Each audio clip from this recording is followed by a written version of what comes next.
Спомен домот Асном, некогашен символ за доедукација и култура на младите во Кочани, ќе ги врати стариот сјај и својот углед.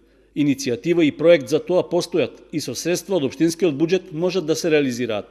Беше речено на пресконференцијата што ја организираше изборниот штаб на независната листа за советници, носител Венко Крстевски. Мултифункционален младински центар е проект кој ќе биде финансиран од едната локална власт со дотација од 5% од вкупниот буџет на општина Кочани за младински политики и проекти на младите.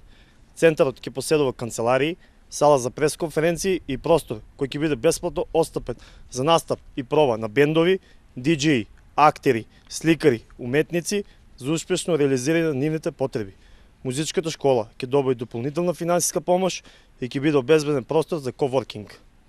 Младинските организации ќе добијат простор за зајакнување на нивните капацитети и пренесување на нивното знаење на младите. Рашков рече дека тие се залагаат за поголема ангажираност и вклучување на младите во носењето одлуки, што се од нивен интерес. Преку Младинскиот центар во Советот на општина Кочани ќе извршиме реизбор на нови членови на локалниот младински совет и ќе го ставиме во функција во транспарентна постапка со претходна консултација на сите младински организации и младински работници во градот.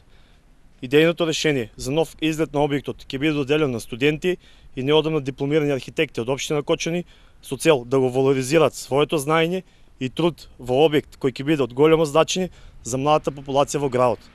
Затоа, обраќајќи се кон сите вас кои со доцени очекувате независна граѓанска иницијатива за општествена самообнова, ви информираме дека ќе вложиме максимални напори вашите идеи и вашите желби за едно поинакво и поубаво Кочани да станат реалност.